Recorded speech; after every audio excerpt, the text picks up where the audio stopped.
Since we're now a few days into March, it's time to do our February wrap-up before I start to forget what it was I read. For this, I have a total of 1 physical book. Everything else was ebook or audiobook. And yeah, it was... Was it a good month? I think it was just a meh month. Without further ado though, I'm Morgan. If you haven't actually been here before, I hope you enjoy as we talk about the 8 books, total 8 books that I read in February. And we'll stick around to talk about more books on the Discord, on the channel, wherever. Let's go ahead and get started. So the first book I read, the very, very controversial House of Flame and Shadow by Sarah J. Maas. This is the 3rd book in the Crescent City series. Some people are calling it the last. It's up in the air because she's kind of said it was a trilogy before, but then she's also kind of recently more said that there could be another one. I don't want to talk about it too much. Everybody's talking about this book. But Crescent City series is an urban fantasy world with fae and mer people, angels, kind of, they're called seraphim, but really they're like another form of fae almost. But they're called angels as well. So, you know, shifters, all the things. And it's in an urban world. They have technologies and stuff. And our main character is Bryce Quinlan and Hunt Athalar and Bryce's brother Rune. In the first book, I loved the first book. I did. The second book, it was okay, but I love that connection she was making at the end of it. And then this one. And then this one. Through all the books, our main characters are fighting against these powerful overlords called the Asteri, which they're kind of like, they're not gods, but they call themselves gods, and they say they're stars. They're all named after stars. And they kind of rule over Midgard, which is the realm they're in, where, you know, the Fae are above the other well, the Fae believe themselves to be above the other shifters, but the Asteri are over the Fae, and humans, you know, are in the bottom and pretty much given very little rights for most of the world. In Lunathian, where our story takes place, they do have a better living situation than the other parts of the world. But pretty much we're fighting against the Asteri and all of it, and oppression and the things that are found out. Things to say, things can't say. I don't remember anymore. But this book, it was just such an irritation on Bryce's part. It's like her character development and building up and just nose bomb to where she was annoying. She was just... We will move on though to my next read, which was an audiobook for The Lesser Devil by Christopher Rocchio. This is the short story novella 1.5 in the Sun Eater series. I did the review for this because I was behind and I hadn't gotten to book 2 yet. I loved this one though, seeing from Crispin's point of view and just the things that it told you and just his character development. I loved it. It was so sweet, and the sibling bond we got to see in this one. And then to go back to Hadrian in book 2, and maybe I shouldn't have read them in the order that I did, because then I was like, well, now I don't like you. This one though is following Crispin some 30 odd years after Hadrian has left Delos, and just the growth and how he still thinks about his brother, and I can't talk about it as much. The Sun Eater series itself, the main novels are all from Hadrian's point of view, as Lord Hadrian Marlowe is recounting his story from being a noble on his home planet of Delos and going out into the wider galaxy universe as humanity is in the middle of a war with the Cielsen, which is another highly intelligent species, but humanity wanting to be, you know, in control of everything. We don't get along very well. There's other reasons. I mean, there are other reasons, but that's one of the big ones. Saying that we can be the only intelligent species and this advanced and the universe is meant for us. And from his point of view as a young 20-something until the age he is where he's telling the story and looking back and becoming known as the Sun Eater. And all the events and decisions. And I'm loving it. I'm loving it so much. Though book 2, we'll get to that.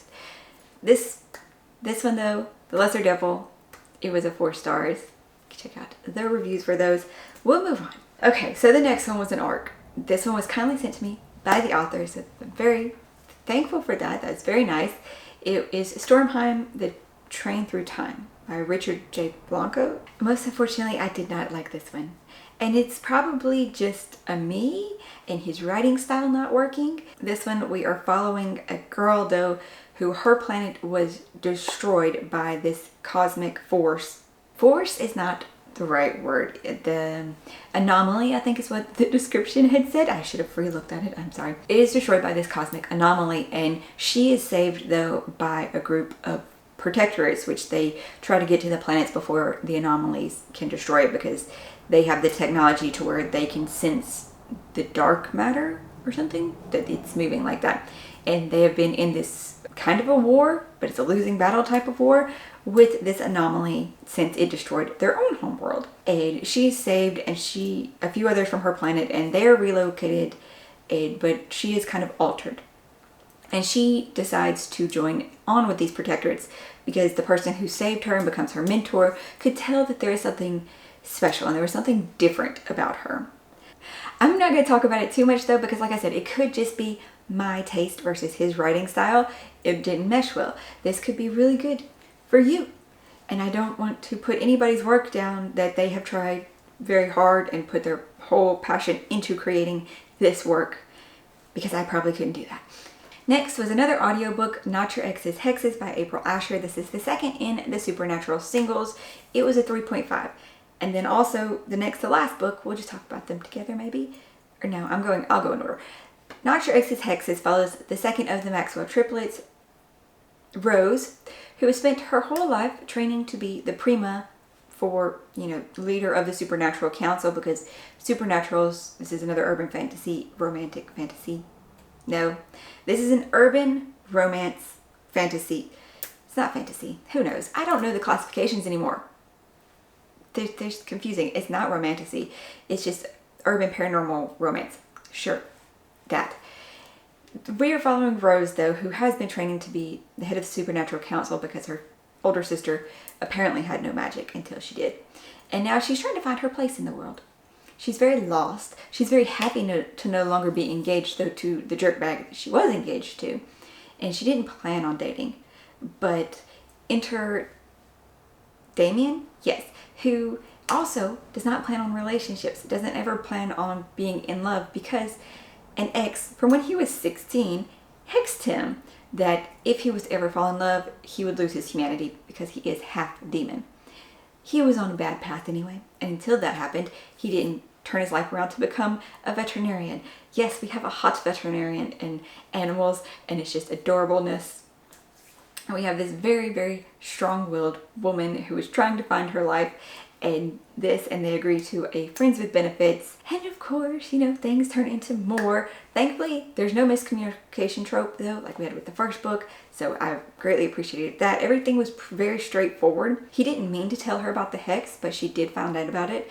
And as they were friends with benefits, she's like, it shouldn't matter. So even when things did seem to be like they were going to get to more, she knew about the hex though. So yeah, thanks. This one was enjoyable. It was okay.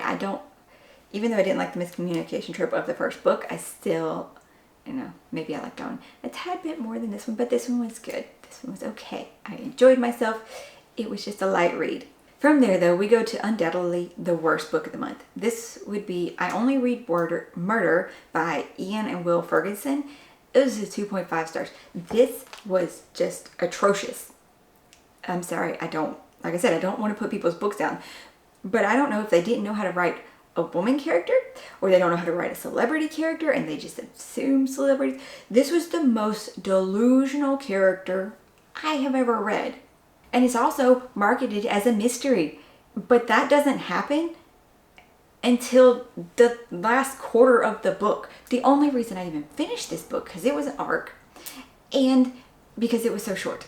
And I hoped it would get better, but it didn't. I mean, from the very beginning, it was just, You're supposed to be following an actress who was famous for playing a TV pastor who solved crime, which is weird, but that's what it was. And the past 15 years, though, her career has tanked. And apparently she's still living like she's famous and she should have big roles. And she somehow thinks she's not broke. But she gets a mysterious letter inviting her, or she believes inviting her, to the town of Happy Rock, Washington. And there she inserts herself into a play and somebody dies on stage. That's supposed to be your mystery. Finding out who dies on stage, and since she was a detective on TV, she's trying to solve the case. As I said though, this doesn't happen to the last part of the book. The rest of it is her trying to convince her husband that she's changed and they should get back together. Next up though would be the best book of the month, thankfully, and it's Howling Dark by Christopher Ruocchio. This was a 4.5. Now, I do still kind of like the first book more than this one, but I'm still very eager to get to the third book here in a few days, next week, something like that. Because Hadrian himself was the problem with this one and the decisions he was making. Yes, we were not supposed to like the decisions. It's supposed to be hard decisions, like the decisions a leader would have to make to become great. The decisions to create an empire, to save an empire, to, do these things.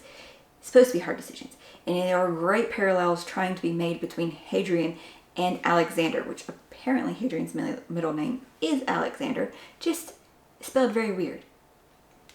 I meant to look up the original spelling of Alexander the Great, like in the original language, because I've never seen it spelled in this way, even though I've only seen 2 different versions of Alexander, really, but 3? Maybe 3. Still, haven't seen it spelled the way that this was, that almost looks like it would be pronounced differently. Maybe still. Like I said, it could be the original spelling, because they're so big about the golden age of Earth, which also makes me question, when do they think the golden age of Earth is? Because I have heard several different time periods mentioned as this was the golden age within this books. Yeah. Either way, Hadrian had to make really, really hard decisions, really not good decisions from a certain lens, but they're not supposed to be where you like them. You're supposed to see the gray area and how he's doing this. But mostly it was his mindset of it that was like, didn't agree with that. This made it nah. The world building though and the things we found out, that was awesome. Loved it. Did the review for this. Don't know if I said that already. So you can go check out the full thoughts and review on this. So yes, continuing on with the Sun Eater series, 100% awesome. Then we get to the next book in the Supernatural singles. It just came out and I was like, let's go ahead and listen to this one because the library got it. It was another 3.5. This was probably the weakest one in the series for me. And we were following the third Maxwell triplet, the youngest one, Olive, who is supposed to be the bookish. You think you would relate more to her, but no. She is a professor at NYU and she gives her students this a project to do, Dare I Docket list, which is where you pick 10 things to take yourself out of your comfort zone, because that is the only way we grow and progress. Because they were talking about how the supernaturals in this world, came out to the public, because it happened maybe in their mother's generation or in their grandmother's generation. Their grandma's still alive. She's the one that's leading the Supernatural Council at the moment. And Olive, though, overhears her coworkers saying how she is very boring and predictable, so she decides to take on this list as well. This gets her put on the Guardian Angel Protective Radar, even though nothing she does is all that dangerous. And thus she gets assigned her own Guardian Angel, Baxter Donovan, who is also longtime friends with the triplets and has had a crush on Olive forever. And this is my biggest issue with the book, is she seems like she can't see that he's making like goo-goo eyes at her all the time. He calls her Angel, for goodness sakes. So it's not even miscommunication, it's just like obliviousness. And they, things start to happen, and like I said, this one was kind of the weakest one. I'm describing it absolutely horribly, probably, because it had its good points. It was kind of cute. Olive, well, even though she's very kind of introverted and like she's doing these things to leave her comfort zone, she is somehow also pushing Bax into leaving his, like into finding joy in his life and doing things for himself and not staying in somewhere where he's not happy, and to pursue, his own thing. And they're an adorable couple. I would say that they're an adorable couple.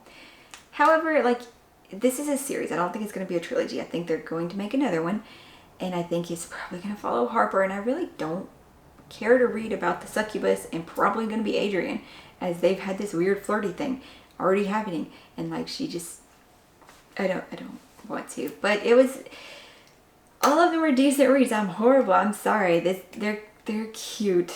Our last one, it was the Ark, The Mystery Writer by Solari Gentile. It was a 4 stars. This one comes out at the end of March. I would say this one's not quite as strong, and I didn't love it quite as much as The Woman in the Library.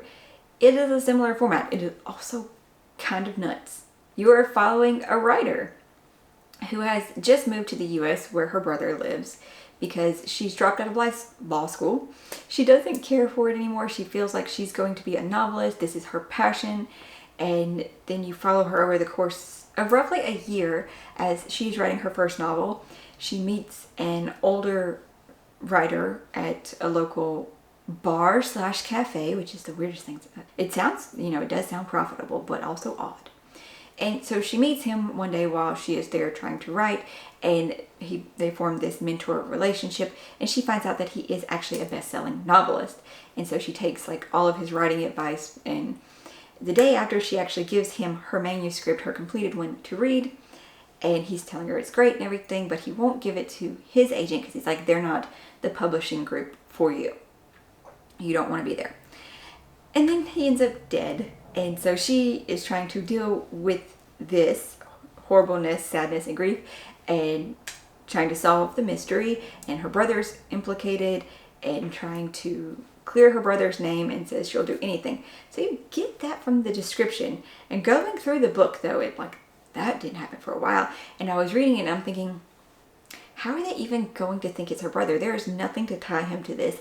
Nothing to, there's no clues even leading to this.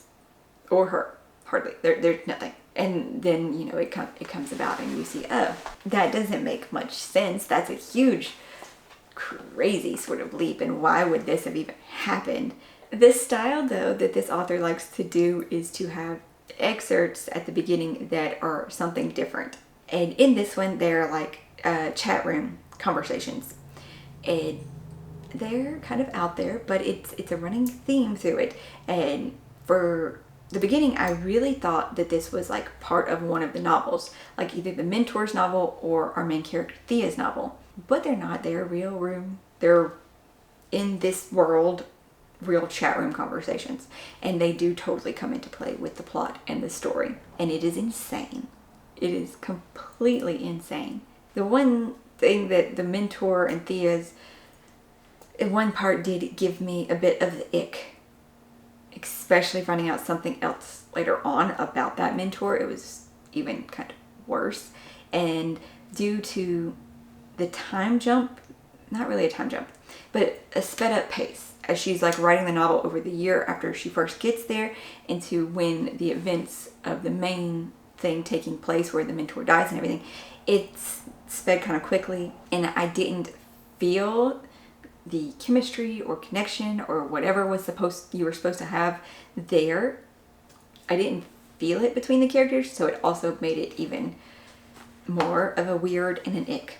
Otherwise, it was an enjoyable novel by her again, and what ended up coming to play was definitely not would have guessed it again, because one thing, it was just so very out there.